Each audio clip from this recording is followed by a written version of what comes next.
Good afternoon, ladies and gentlemen, to those watching us from the region and from those elsewhere in the world, a good day to you.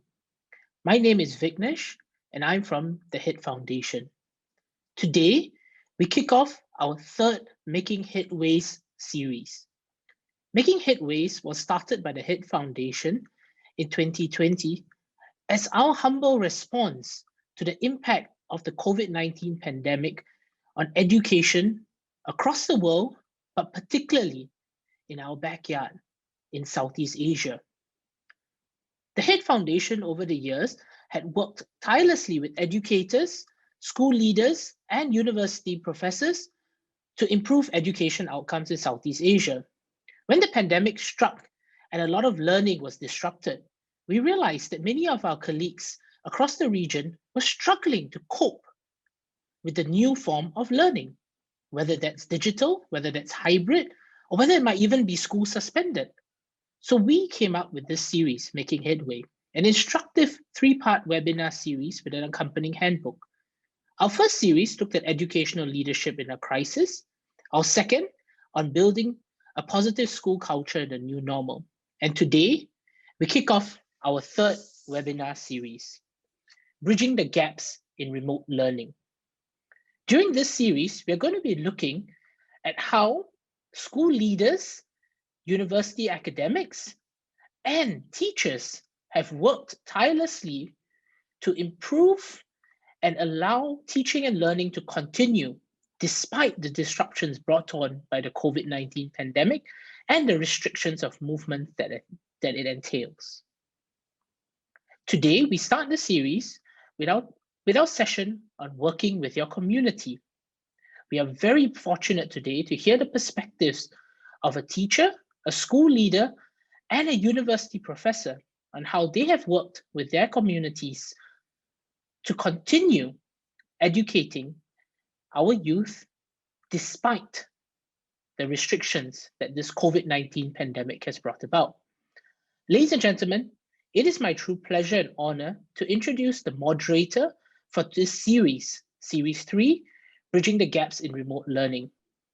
Dr. Oracion will be moderating this session. She is currently the director of the Ateneo Centre for Educational Development in the Philippines.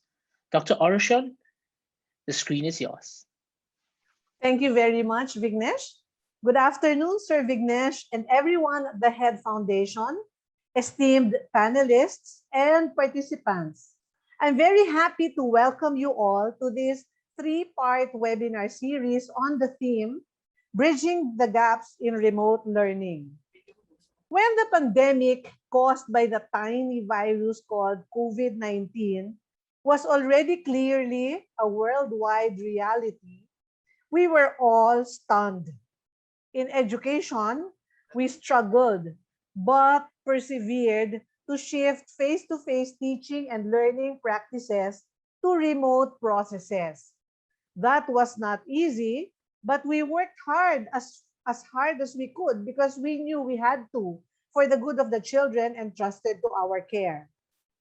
Looking back, we see that a lot of what we were able to achieve was because of the generous and meaningful contributions from different sectors of the wider community. People and institutions came together and helped one another. There will be three parts in this webinar series on bridging the gaps in remote learning, beginning with today's session on working with the community, followed by the session on using digital tools on June 24, and rehashing older technology on July 1. In this practitioner-focused series, we explore a wide spectrum of educational technologies and show how an inclusive and engaging teaching-learning process is still possible during a difficult situation such as the present pandemic, and also doable even in under-resourced schools because of collaboration and partnership between schools and the larger community. Indeed, it has been said, it takes a village to raise a child. In Filipino, we refer to this as the bayanihan spirit, Bekerja bersama-sama for Indonesians, and Kung Lam in Vietnam. It is everyone's responsibility to educate, nurture, and form children and young people to ensure that they develop into productive, good citizens in the future. The entire community must embrace such responsibility if we are to provide a better future for our respective countries, our people, and the whole world. More than ever, because of the trying times, specifically the gaps in digital access caused by the pandemic, everyone's role in the shared responsibility to the youth and the future is called for.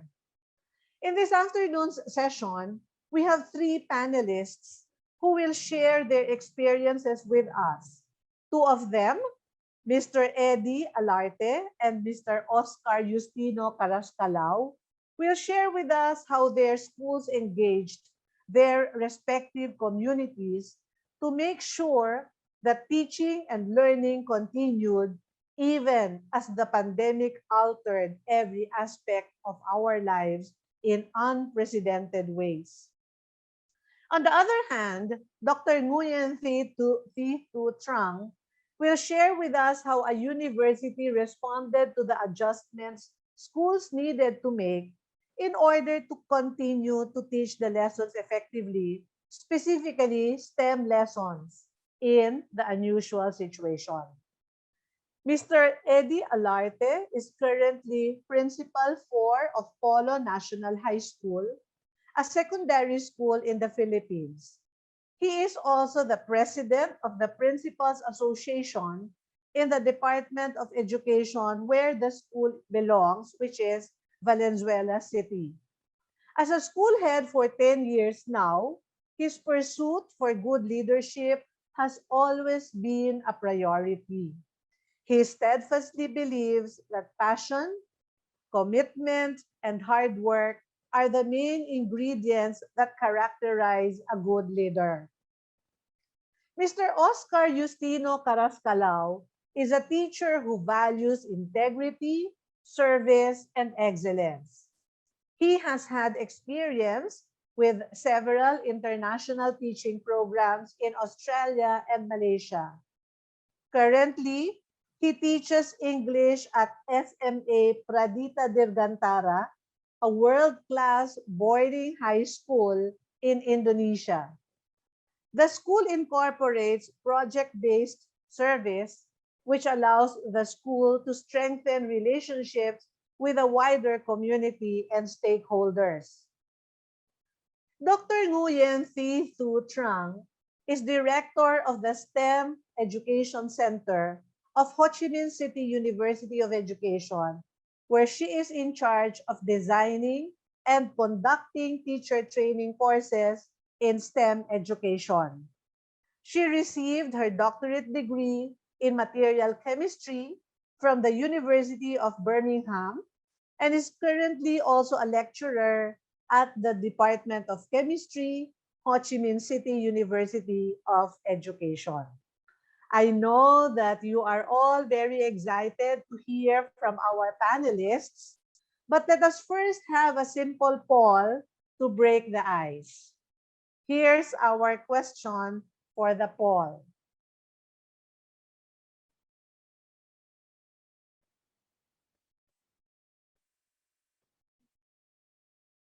Okay.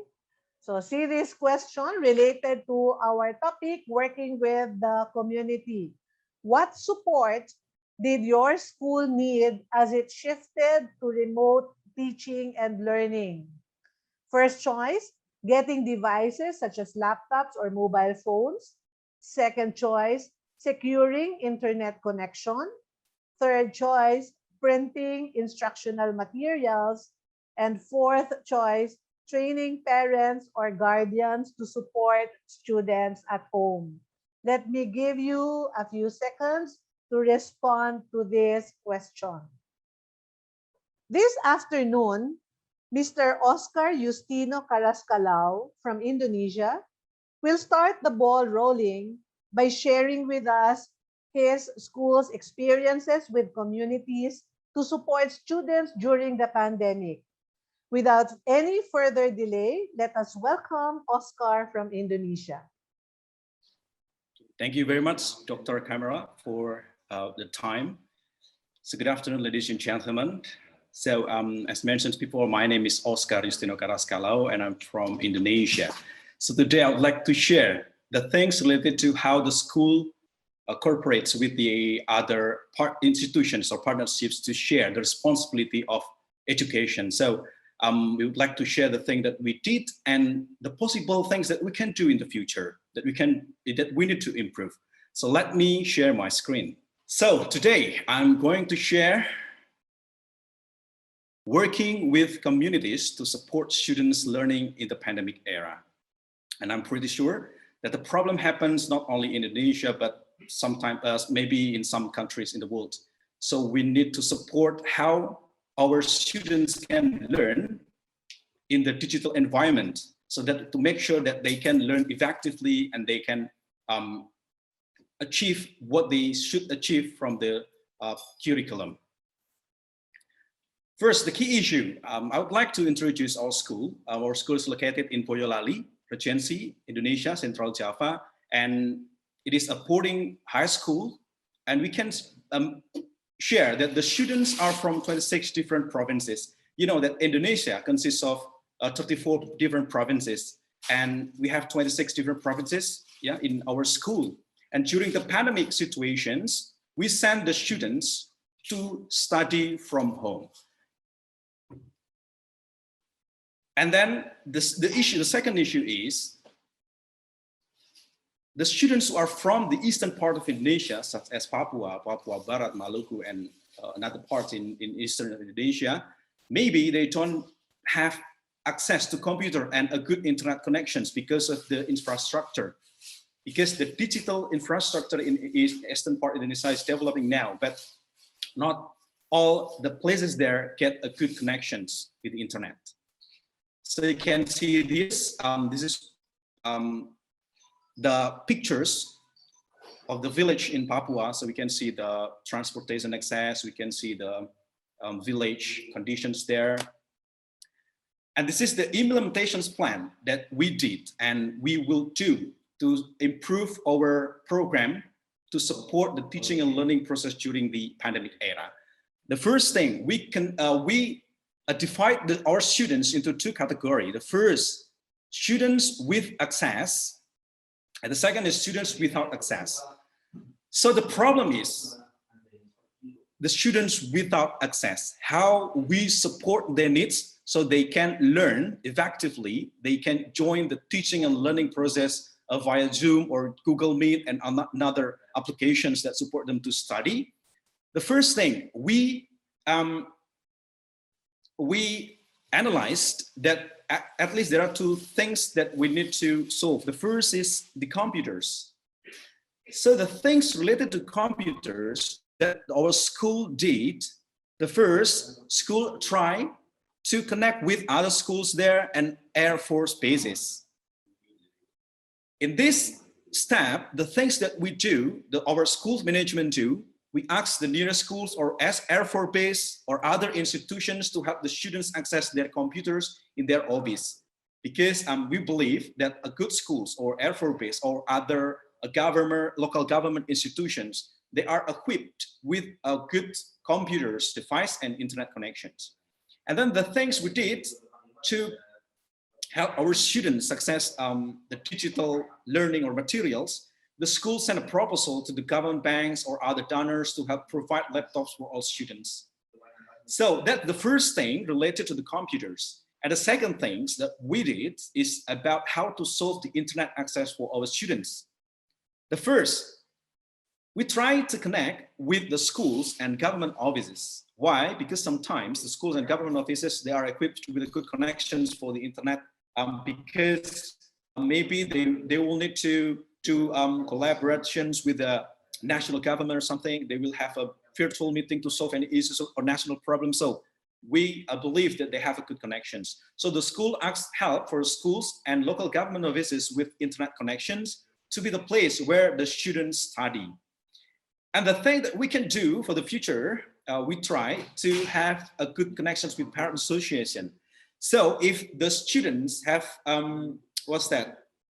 I mean, the student's house is near there, so they can connect, they can be facilitated by the parents association. So the school management asks the parents associations to provide a place with the good internet connection so that students can join the teaching and learning process. This is the obstacle we faced. The first, the unstable network from remote area. Of course, I believe that some countries, they have the same problems with the unstable network from the remote area. And the solutions that we offer from our schools, the first, our teachers conducted synchronous and asynchronous teaching and learning. It will facilitate the students to have a real-time learning, or maybe if the internet connection is unstable, so they can do after that by doing asynchronous teaching and learning. And then the second obstacle is the time zone difference. As I mentioned, that Indonesia consists of three parts, the three time zones, area. So in our school, if we try to connect with the students in eastern part of Indonesia, the time difference is 2 hours. So our teacher prepared some learning videos that can be downloaded. Then students can go home and watch the video, or we try to connect with the partners to print the materials and give the hard copy to our students so they can learn from the hard copies of our materials given by the teachers. The key partners that we try to deliver here. First, the school asks the homeroom teachers to make a list of the students who do not have internet access. After knowing the students list, the school tried to get information about the nearest institutions to the schools, to the students' houses. For example, like local government institutions, Air Force bases, good schools, and NGOs. The second, the school contacted the partners to arrange a virtual meeting and send a proposal. And of course, after that, the partnerships help the school to support the students' access to the best internet connections in those areas and provide the best compatible device to use. This is the example. So while writing or making these presentations, I opened my Facebook and I found this post from one of our parents. She is feeling thankful, because one of the Air Force base in Silas Papare Jayapura, they provide the internet connections and the device so that their children can have a good access to study, to learn the material that they have to study in this class. Next, the key learning point that I would like to share, the first, the pandemic drives us to be aware of digitalizations in education. So after this, we know that not all schools ready for the digitalizations of educational process. And the second, achieving the education's goal is not only the responsibility of the educational institutions. However, all the society, like non-government, non-educational lobbies, NGOs, and other institutions, we need to work together to achieve the education's goals, at least in our country. The third, school need to educate society that education is very important and needs support from all community members. So the responsibility is not only educational institutions like school or our education department of our local government or national government, but we need to share responsibility to all community members.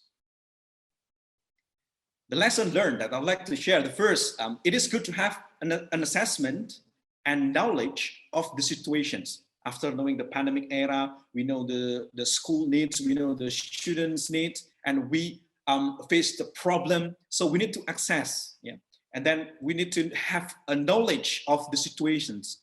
So in our schools, make a list of the students who do not have access to the computers and internet is important. So we did the things. The second, find out information about potential partners which will be able to support the students' needs in terms of digital materials or internet access or computer devices.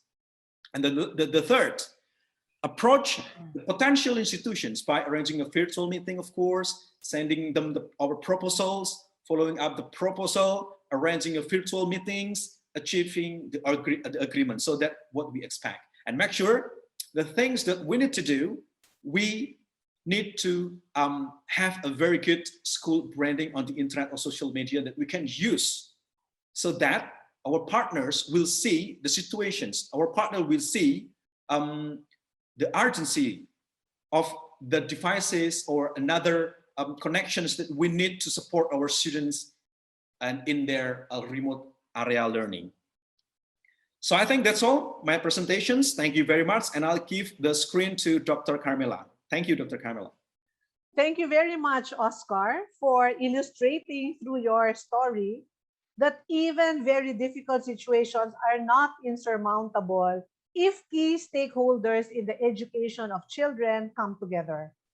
It is very encouraging to note how in your place, schools approached other schools or local government institutions or even the Air Force Base to address the needs of your students who did not have sufficient access to technology when schools had to close for face-to-face classes.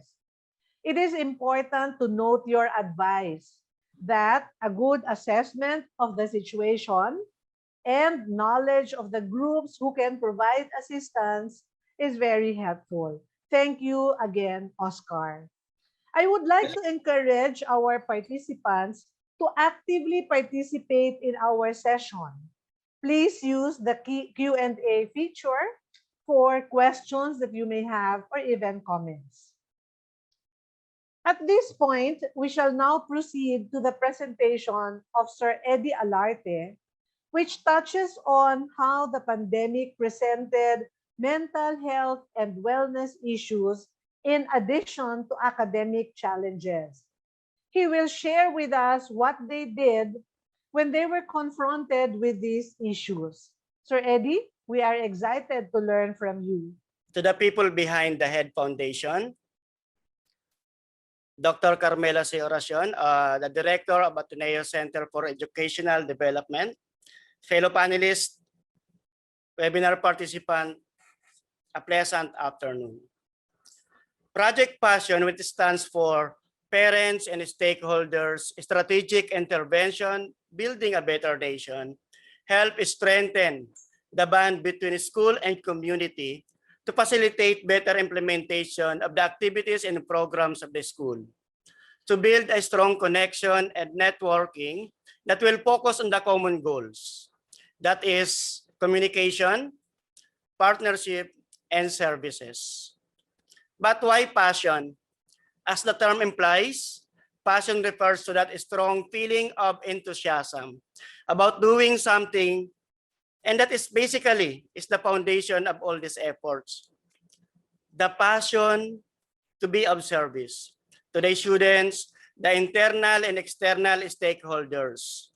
It is that fire in our hearts that fuel this endeavor. This is Mr. A.D.A. Alarte, School Head of Polo National High School, Valenzuela, Philippines. And I will take you to an awesome journey of working with a community which is basically inspires Project PASSION. Well, what is the logical basis for Project PASSION? The success of the school operation does not only depend on the school head and its administration. Basically, it is also with the active involvement and participation of its stakeholders. Polo National High School continues its Project PASSION, which aims to help the school's important clientele, the student, as well as the parents. Project PASSION built a strong relationship with the stakeholders and the community to continue serving the student by fostering communication, partnership, and service. Moreover, Project PASSION basically aims to expand channels of communication, strengthen community partnership, and deliver quality service. In a snap of a finger, the world has changed by the pandemic brought by COVID-19. Leaving all aspects of one's existence untouched, but resilient we are. and with the Department of Education's mantra that under any circumstance, education must continue. We move to embrace the present condition and prepare for this unprecedented time of human history, assessing the present scenario of continuing education during the pandemic. I and my team have identified the following key issues. One, mental health assistance for the workforce. Neuropsychological assistance for the growing number of anxiety-afflicted students. Reading reinforcement at home. Barangay and police assistance to prevent cyberbullying cases outside school premises. And online training of parents on handling their children during online class. The first two issues both focused on mental health, which is deemed important, particularly at this time when we are faced with something that we were never prepared for. While we are all after taking care of the students and how they cope with the different modalities we have adapted to deliver instruction, it is also necessary that we take actions to ensure that our teachers too are given the same assistance. We see the passion of every teachers to retool themselves of new skills needed for remote or distance learning. And all this may take their toll on the teachers, thus I consider this as a key issue. Well, reading reinforcement is deemed to be necessary as comprehension paves the way for unlocking meaning across all subject areas. Thus, we need to address this issue at this time of the pandemic. Cyberbullying is a key issue also, which may be overlooked as we are focused on the essentials of online learning.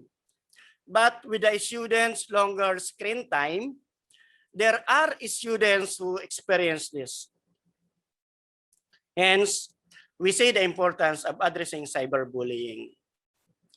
Online training of parents must be given since they are stand as the children's teacher at home.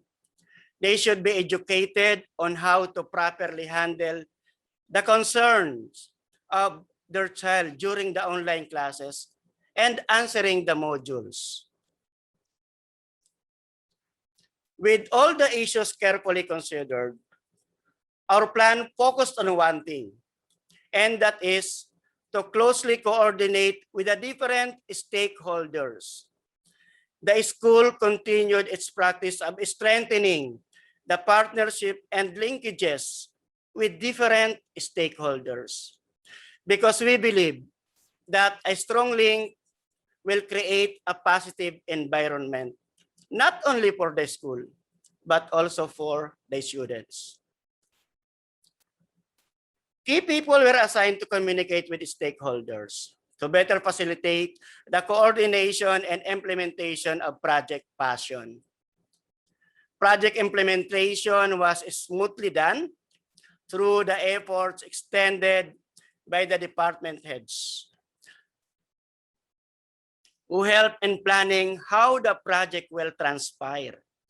And concerned people were asked to come and visit the school to discuss the project. With Project Passion focused on taking care of our learners' mental health at this time of the pandemic, we take upon ourselves to be more sensitive to the concern and needs of every child. This story of a grade 9 student is a proof of our commitment to make a difference in the lives of our learners who need more attention and understanding in this new normal setup. Well, a grade 9 student who used to be performing well in her class pre-pandemic time was observed to be underperforming this school year. She seldom attends online classes, and in Valenzuela we have Facebook Live sessions. Her subject teachers also noticed that the modules she submits are not complete. The class advisor and subject teachers got worried considering that they know how the students performed in the previous school year. The class advisor, the subject teachers, and the guidance counselors convened virtually to discuss the case of this grade 9 student. And so, the class advisor and the guidance counselor reached out to the students through home visitation and was able to assess the situation. They found out that the student is having difficulty adjusting to the new normal. She doesn't have any support system as the parents are both trying to make a living so that they can have something to eat. She also has younger siblings to look after. Now, this is what we did. The guidance counselor conducted counseling sessions for the students and the parents as well, and stressed the importance of education and the support system to meet the students' need. Another is the student was given the gadget or tablet provided by the city government of Valenzuela. The class advisor and the subject teachers regularly followed up the student and extended remedial sessions to help the students cope with the lessons he missed. And a regular report on the students' performance is submitted to my office for follow-up. With these solutions, the students' grade improved and she began to be more open to the teachers, particularly to her class advisor. She now can freely share her thoughts and feelings to the advisor, hence preventing depression and anxiety. This prompted us to create this project, Passion. Well, we started identifying our key partners in this endeavor. The Polo National High School faculty, the General Parents Teachers Association, our alumni, the city government of Valenzuela, including the Barangay Council of Polo, Valenzuela City. They are our extension arms in assuring that Project Passion sees its fruition.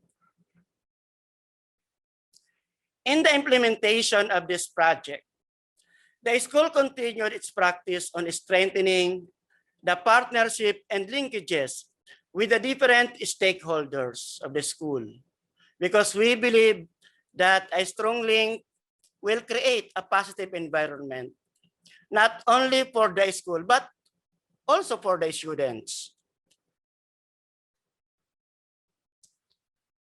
But no system is perfect. There were some obstacles we needed to hurdle, like stigma associated to mental health concerns, identifying students who suffer from anxiety due to distance learning. Some parents are not equipped with the skills needed to guide their children at home. Monitoring students outside school is difficult at this time of the pandemic. And parents complain regarding the delivery of learning using online classes. But we never let these obstacles bring us down, because for every obstacles, we found a solution. These are the following: webinars on the importance of mental health among teachers during the pandemic, intensifying communication and follow-up of students and parents as well. Teachers will conduct virtual orientation for parents to guide them with a task. Coordinate with the city government of Valenzuela and local police on how to address gangs and students' violence, which may have directly or indirectly affect victims of cyberbullying. And give assistance to parents through orientation and education on how to manage online learning. As our hearts are fueled by passion, we have identified these key learning points as we work on our project. Giving precise instruction makes all tasks clear to the people involved in the project. Better understanding of how my team works and their strengths, support groups, and linkages really pave the way to the realization of all plans, and involvement and participation of all the concerned will lead to the success of this program. Indeed, one man alone will not be able to effect positive change in the institution. It will always be the power of collaboration, teamwork, that will help us realize the goals we set. The following are our key takeaways in doing the project. 1, proper communication and channeling is the key. 2, careful planning conquers all challenges. 3, community support matters in the achievement of all of the school goals. And the last is building a stronger relationship means stronger partnership. The process will always involve clear instructions and clear directions, careful planning, and unwavering support. These are the formula for success. While the world continues to battle against the enemy, we in the education sector will continue to battle against ignorance and mediocrity. Mula po dito sa Pilipinas, maraming salamat po at mabuhay. Thank you very Thank you much, po. Sir Eddie, for sharing with us Project Passion from Valenzuela City in the Philippines. I am sure that many education leaders and teachers can connect with the key issues you cited that came with the pandemic. The need for mental health assistance for personnel and high anxiety level among students. The need to reinforce skills at home, specifically reading, along with training parents to assist their children with online classes, and seeking assistance of authorities like the barangay or local leaders and the police to prevent bullying incidents. Your quick but certainly very thoughtful and insightful actions to address the concerns of personnel and students, such as the grade 9 student that you described, are commendable. And as you highlighted, you were able to accomplish what you did because of partnerships and linkages. In your presentation, you were able to emphasize some helpful qualities of leaders, specifically communicating clearly or giving clear instructions, promoting teamwork, and engaging the support of the entire community. Thank you very much for those reminders, which are very crucial in leading a school, but particularly during trying times. We have just heard from a teacher, Oscar, and a principal, Eddie, share about what they and their schools did to address the issues presented by the pandemic as quickly as they could so that the education of the children would not suffer. They were able to bridge what would have been a huge and problematic gap in the teaching learning process had it not been for the support of the larger community.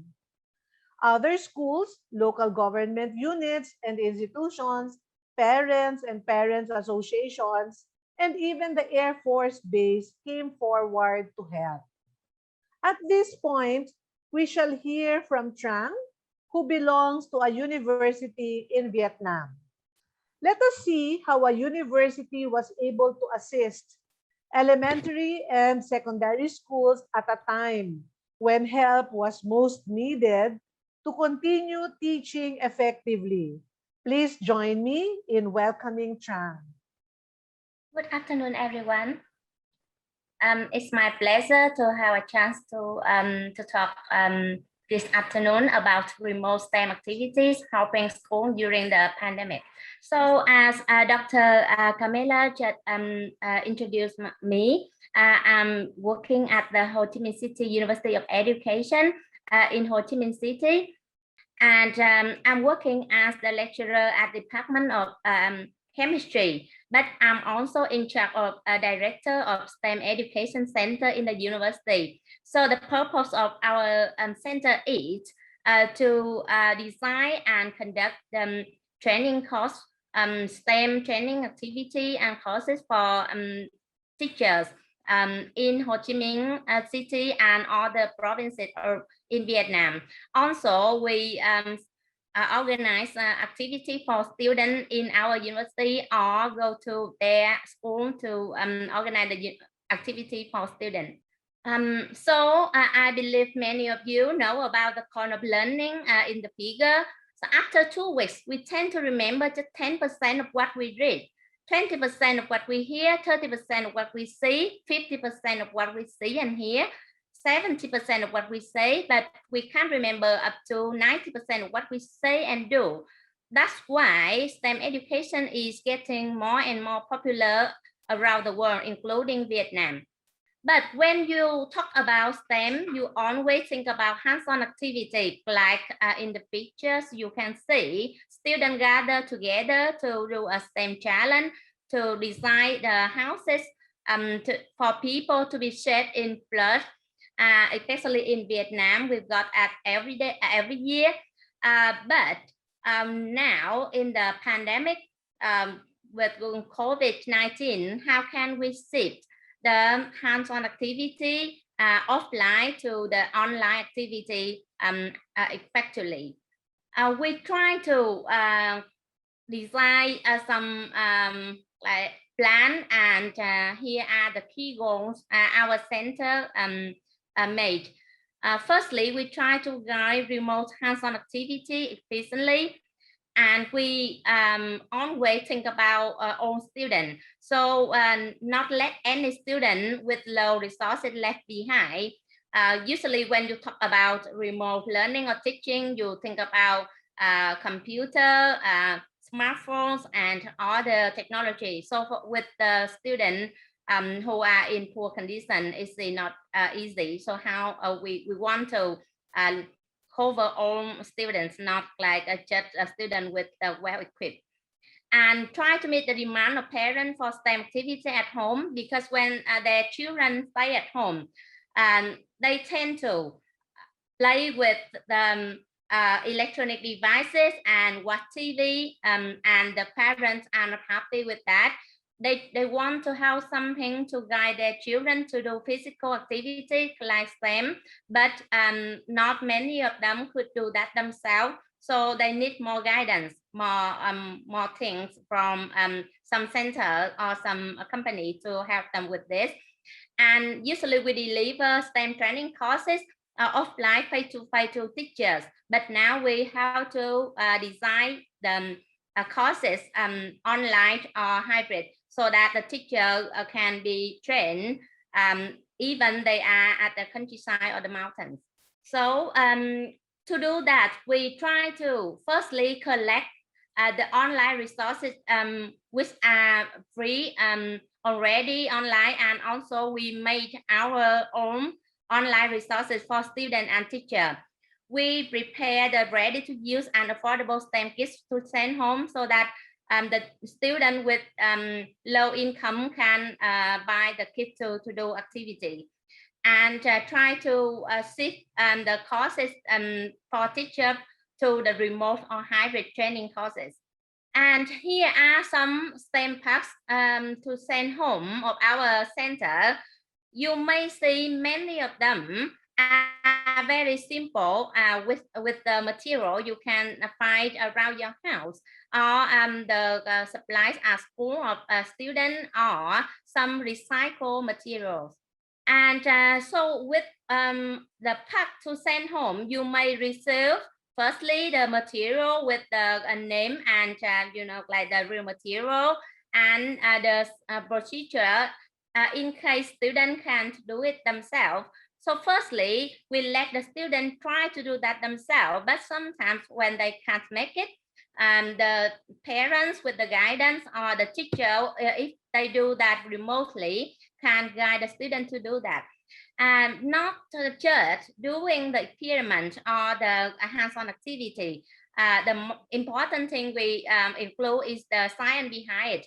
That means like students know what happened with the activity, why it works, why it doesn't work, or how to relate the knowledge to the real life problem. So you can see, for example, this one with a very simple material like paper, scissors, tape, drinking straw, or tape measure. You can teach children or allow children to do STEM activity at home. And I chose this product of students because they are very simple, and even they can use the recycled material as you can see here. And with the same or similar materials, students could produce or could create different and creative products. And they can explain why like they were success or unsuccessful with their product.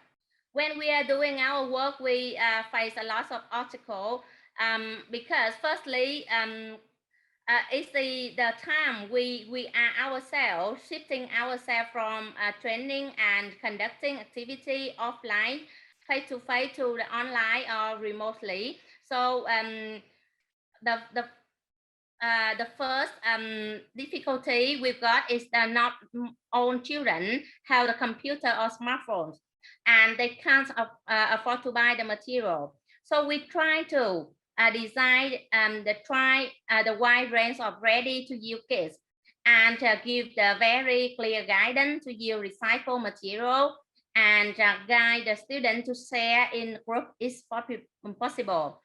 And our center were unable to make large number of STEM kits due to the lack of facility and funding. So we have to find collaboration with other partners and look for more funding. And they are in progress. And here are some online resources which are already free online, which we provide student and teacher to use. And you yourself and parents can use these school supplies and recycled material. You will see them, they are very familiar with you to do STEM activity. So we to make our purpose work, we identify the support required from partner. We try to ask them to digitalize teaching and training material and produce the large number of STEM kits. And we get the benefit from the partners, like with their network, we already have potential customer, and we gradually form an ecosystem around the product of the STEM Center. We've got some learning lesson we learn for ourselves, but can share here with you so that you can improve your benefits of doing everything remotely. Like firstly, you should make the most of the role of technology. Like we can't use a lot of training or the training resources, or even like the website for teaching coding and programming and many things online, or the virtual lab tour which are already online, or we can do that with our material. And we should examine the needs of community more carefully and not provide them what we have, but provide what they need.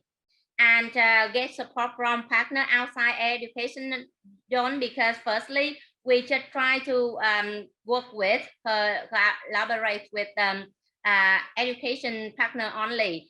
Because we think about non-profit or just like a very cheap material for student and teacher, but now we already know that if we want to do for more people, we should like get more and more partner outside the education zone. And I have some lesson to share here. Firstly, prepare yourself and your student for uncertain future. So like 2 years ago, no one can imagine a world with the pandemic of COVID-19 like we are in this situation now, and especially in Vietnam, a developing country. So now just like try not to teach your students and your children to how the high score at school are very value certificate, but soft skills and like be prepared for uncertain future. And try to widen and strengthen your network. Every partners or every people you met or you have contact with may help you with something you even can't think about. And you should try to find opportunities in difficulty like us. Now we have more and more demand or request for the online or hybrid courses or the activities, because for people who are very far from our center, years ago or before the pandemic time, we couldn't do anything for them, but now we could with the hybrid or remote training courses and material. So think about it. And that's all I want to say today. And thank you for listening, and I appreciate your comment. Thank you. Thank you very much, Trang. When schools closed due to the pandemic, elementary and secondary schools, specifically teachers, needed as much help as possible to keep the children doing, following Confucius' idea that learners understand what they do rather than simply what they see or hear. The STEM packs that Trang showed us were certainly very amazing. And I'm sure that schools learned from the examples that you provided, as we saw in what they themselves produced. So thank you very much for that sharing. This afternoon, we saw how the migration from face-to-face classes, which we were also used to remote learning, which we didn't know how to do very well, was not an easy shift to make. Unsurprisingly, there were gaps.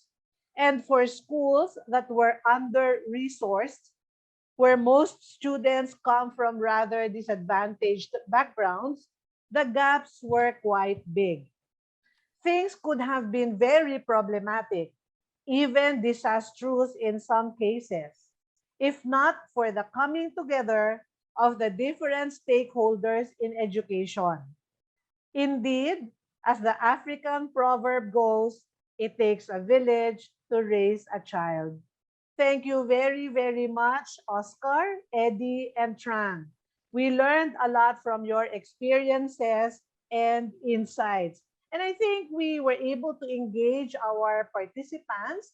Just now, there are 53 comments and questions in the Q&A feature of the platform. But before we do that, maybe we can take a look at the poll results, the polling that we did at the start of the session. So we asked, what support did your school need as it shifted to remote teaching and learning? Did you anticipate the winning answer? It's training parents or guardians to support students at home. Some also responded printing instructional materials, and then next getting the devices as laptops or mobile phones, and then securing internet connection.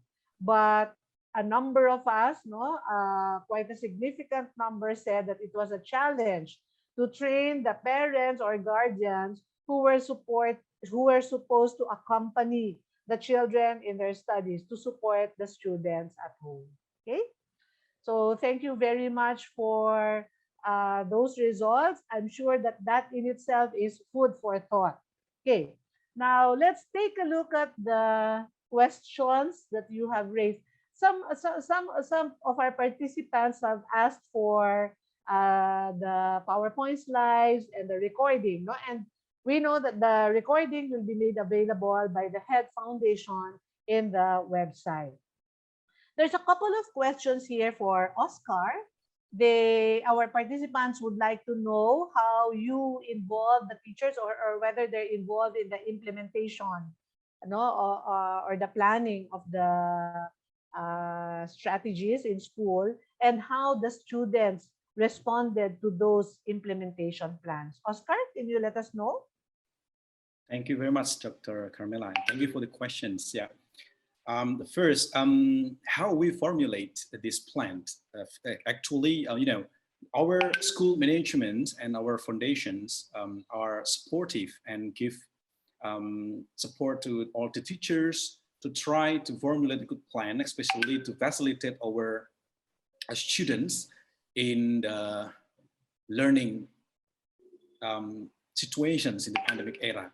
And then how the students respond, our teaching and learning process in this pandemic era, especially how they can do the learning with the internet connections, with device or something.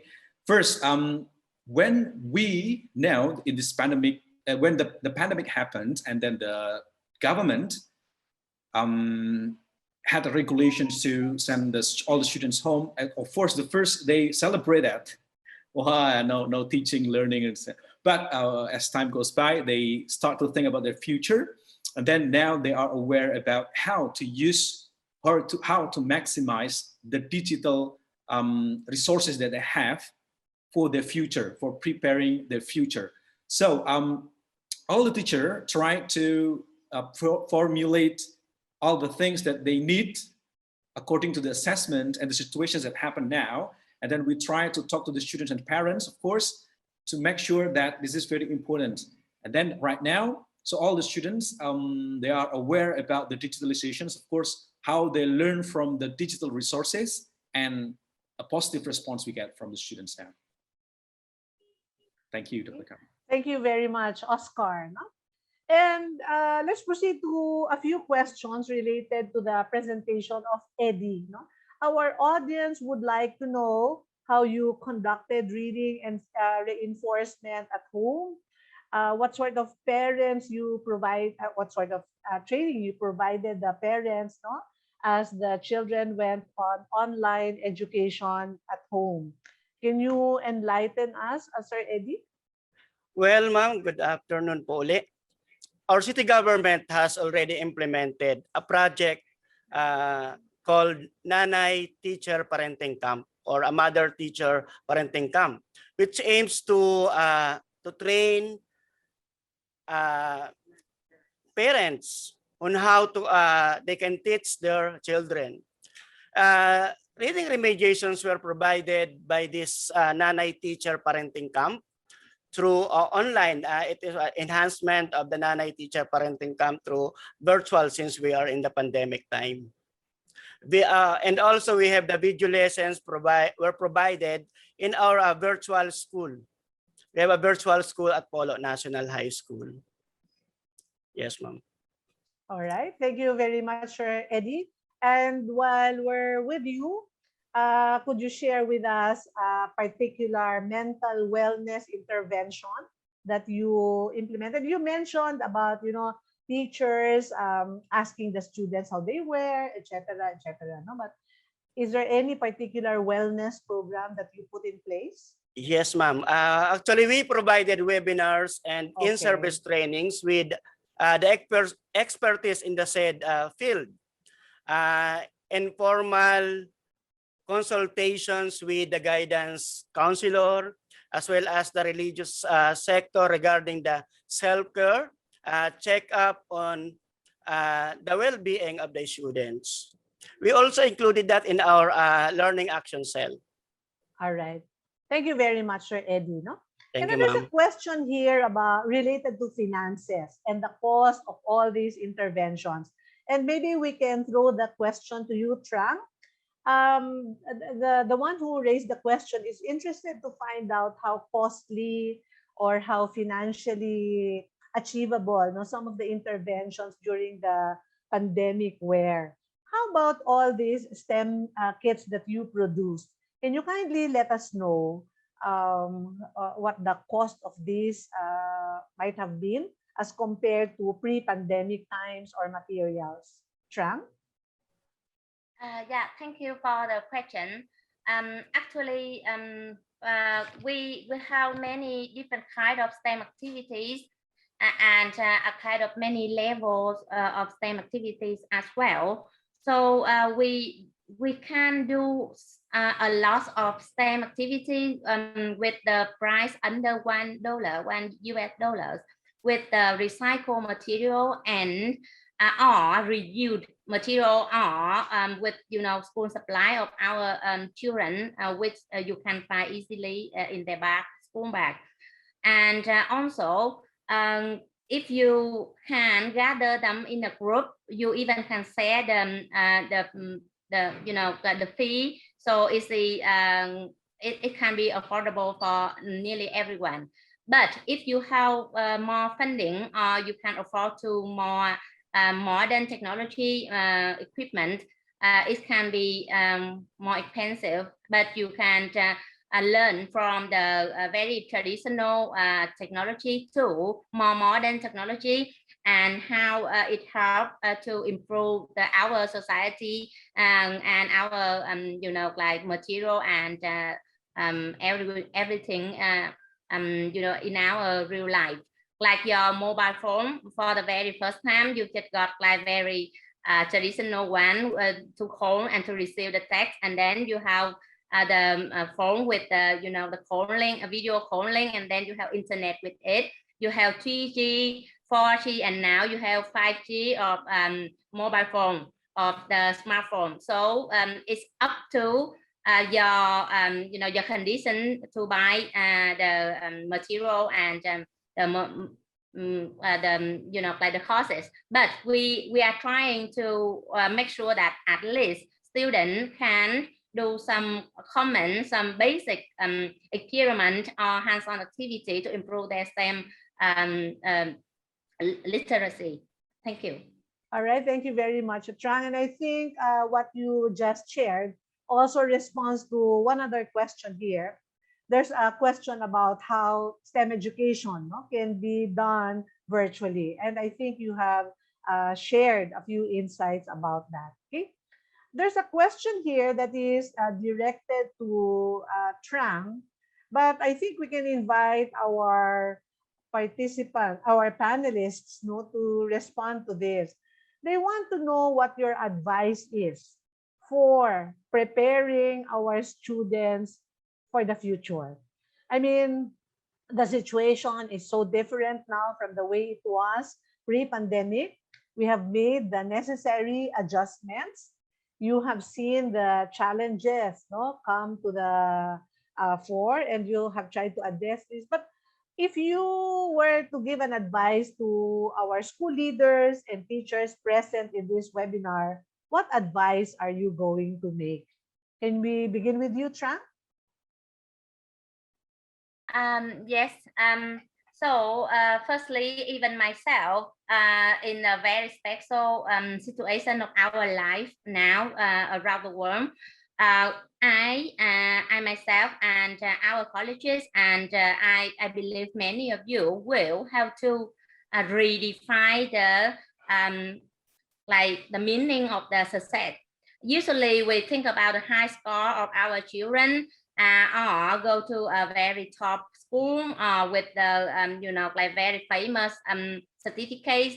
But now we have to think about which skill is are required for them to survive in a new normal condition of society and life.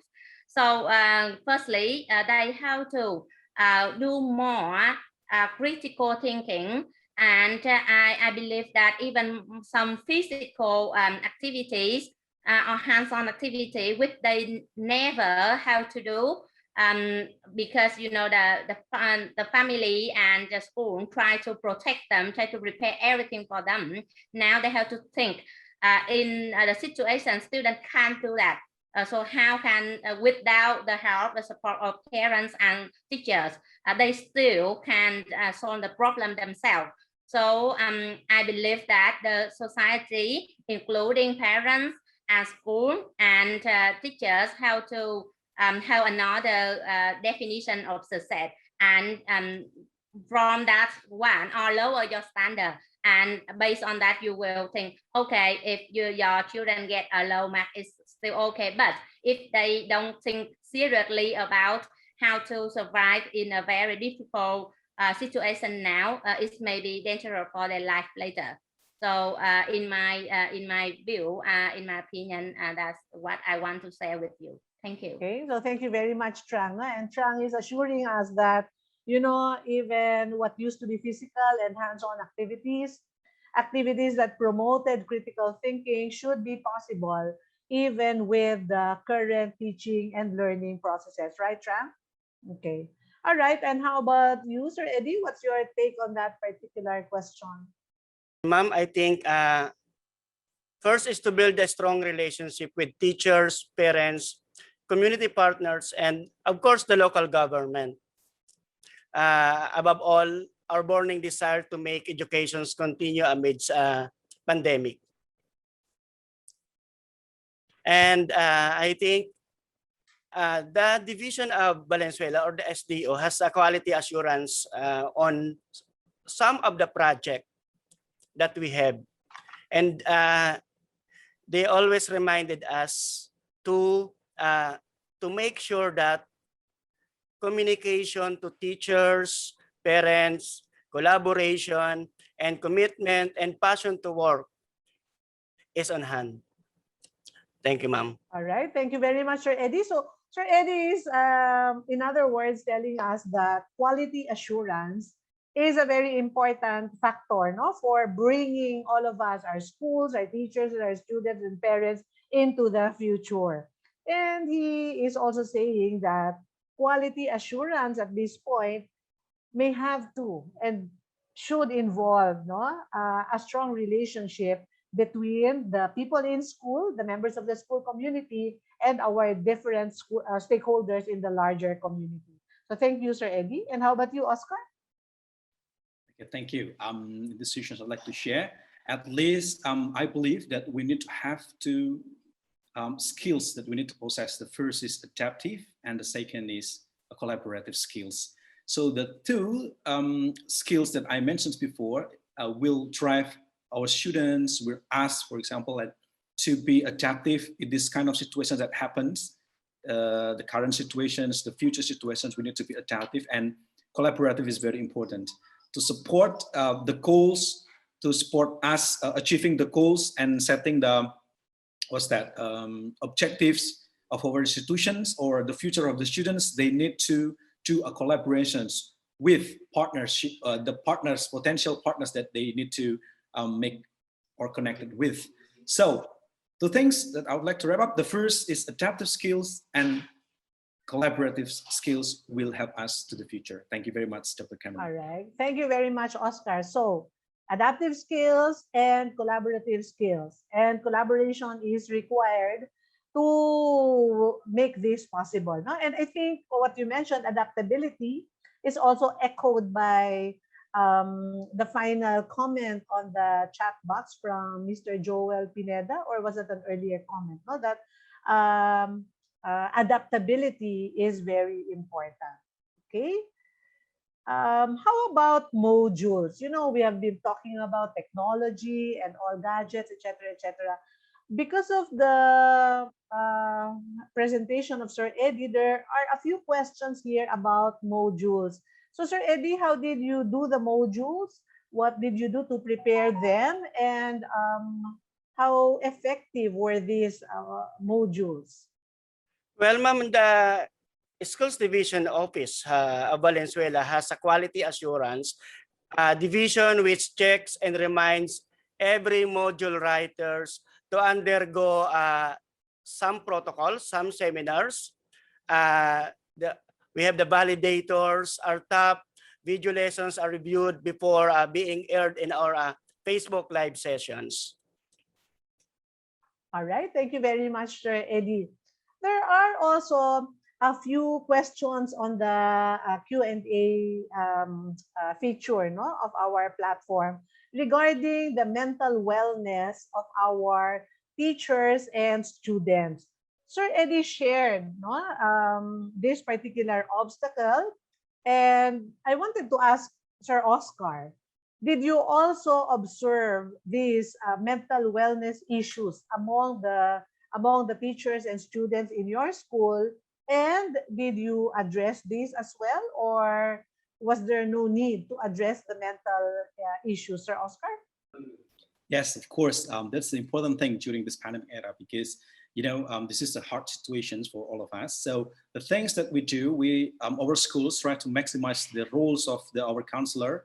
Of course, if the students need to have a break for a moment, so we will provide a special sessions for them to have consultations with the counselor, not only the students but also the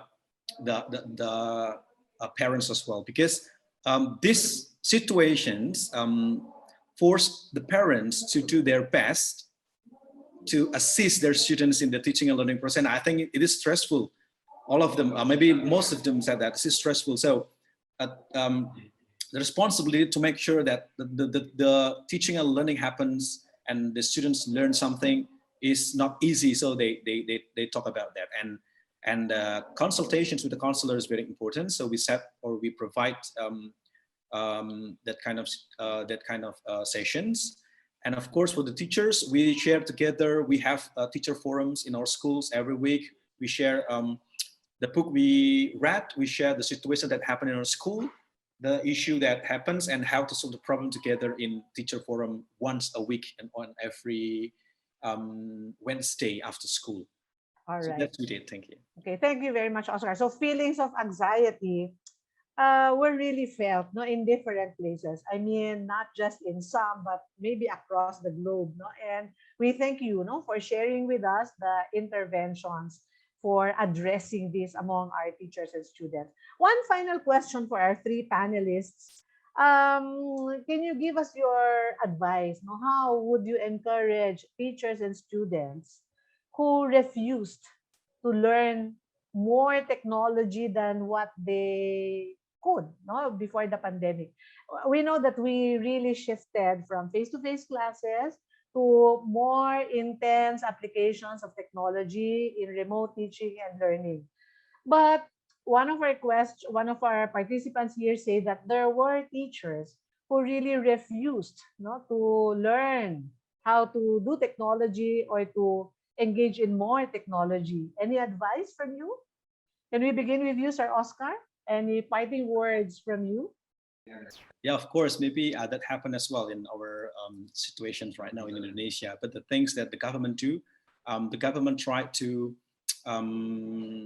provide some online courses, and the school will send some of the teachers who refuse that kind of technology development to use it in our teaching and learning process. So the things is we need to talk about each other in our teacher forum, and then we try to give the situation that happened right now. So in the future, we need to be conducting the digital learning, digital teaching and learning process. So if we stopped and we start not to learn about that, maybe we will be replaced by the artificial intelligence or something. So the things that a motivational meeting and then send them to the workshops, digital workshops, something is very important. So that's the thing that we did in our school, and I think in most of school in Indonesia. All right. Thank you, Oscar. How about you, Sir Eddie? Any advice? We should embrace the use of technology in this new normal setup. Make them, for the students, encourage them to make them feel confident that they can. For the students, well, adaptation is a must. We need to adapt this change and make them realize that learning is a never-ending process. And I think consistent communication to parents is important. All right. That's all, ma'am. All right. Thank you very much, Sir Eddie. And how about you, Trang? From someone from STEM, what advice could you give? Actually, you can get a lot of good advices from other panelists, Oscar and Eddie. I just add some more things, like you know about in our STEM field. Maybe like when you, if you remember, not very long from now, the news of like the rover landing, Mars rover, you remember? So it's a very inspiring, and even now you can a lot of people, a lot of center create some STEM activity for so that students can do the virtual trip to the outer space, or try to make the shuttle or satellite or something like that.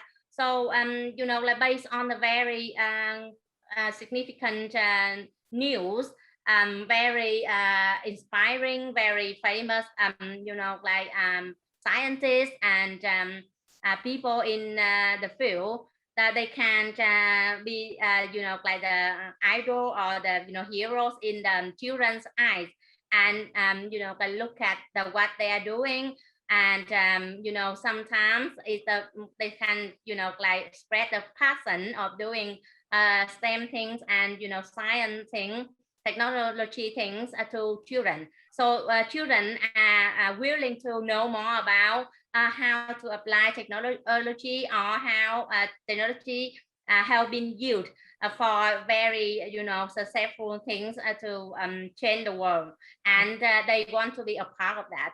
And it's the one way you can use for their children and their students. Okay, thank you very much, Trang. I'd like to share with the audience that this ends in a very interesting manner. The panelists and ourselves in the organization team did not talk about this final question, but it's very interesting that we are very coordinated with our answers, ending with 3 E's. Sir Eddie says embrace, no? Embrace the reality that technology is going to be a part of our everyday. And we know that technology is like air to many. Many people seem to be unable to survive any minute or so without Wi-Fi connection. So embrace, no, that this is already going to be part of the reality and the future. But because many people are scared, Sir Oscar says empower. We need teacher development to empower people. Maybe it's not that they don't want to, but they're scared because it's an unfamiliar territory. So let's help our colleagues by empowering them through teacher development programs, hand-holding almost, no, our colleagues so that they become proficient in this. And finally, Trang says, set the example, the 3rd E. Examples will help very much, because unless we provide examples, then they seem to be very difficult to attain. No? So let's leave our audience with that. Yes, we have shifted. We have shifted from face-to-face classes to virtual classes, the use of technology extensively, and there's been a gap. But it can be done. Let's do the 3 E's: embrace, empower everyone, and provide examples. So thank you very much for listening. And we now bring back the stage to Vignesh. Thank you very much, Dr. Oracion. Excuse me. And let me just add one last E to it, which is what the HEAD Foundation hopes that we can do through programs such as this Making HEADway series. We hope that we can enable you, the educator across Southeast Asia, to improve your practice and to be able to provide your students with better learning opportunities, even during these extremely challenging times. So ladies and gentlemen, we come to the end of the first of our 3-part webinar series on bridging the gaps in remote learning. Today, we explored working with your community. We heard from our speakers how they, especially Oscar and Eddie, as educators in the school, worked with their community to get their support in helping to transform to centers of digital teaching and learning, that they were able to tap on resources, even that of the Air Force, to be able to give their students the opportunity to continue learning despite the restrictions put in place by this pandemic. And we heard from Trang in her role at the university and as director of the STEM Centre on how they were able to provide support to the schools, to the community that they serve in continuing STEM education despite the pandemic. In the subsequent 2 Thursdays, we'll be touching on using digital tools and rehashing older technology. Next week, we have 3 amazing speakers once again who will be sharing about the various digital tools that they use and digital tools that they are aware of that educators might find helpful as we move towards more digital learning. And in our last week, on the 1st of July, we'll be talking about how we can rehash older technologies. In many of the questions I do see from our audience members, many of you raised the issue about poor connectivity, poor bandwidth, the lack of access to good and modern resources for learning. But that doesn't mean that learning has to stop just because one doesn't have access to the latest handphone. Learning can continue, and older technologies might be able to help us continue the learning despite the restrictions brought about by the pandemic. So ladies and gentlemen, it's once again my great pleasure to thank Dr. Oracion and our 3 panelists, Eddie, Oscar, and Trang, for sharing their perspectives and, very importantly, their personal stories of how they were able to continue to teach, to learn, and to assist others in their community as we all work together during these challenging times. Ladies and gentlemen, thank you very much for being part of this series, and I urge you to register for the next 2 sessions. I also encourage you to visit our website, headfoundation.org, to watch recordings from previous Making Headway series, and also to download the handbooks that are freely accessible on our website. These handbooks are currently available for the first 2 series on educational leadership in a crisis and building a positive school culture in the new normal. The handbooks are also available in English, in Bahasa Indonesia, and in Vietnamese. So download them and share them with your friends and colleagues who may find it helpful in their practice. Thank you very much, ladies and gentlemen. I wish everyone a pleasant day and stay safe and stay healthy. Goodbye.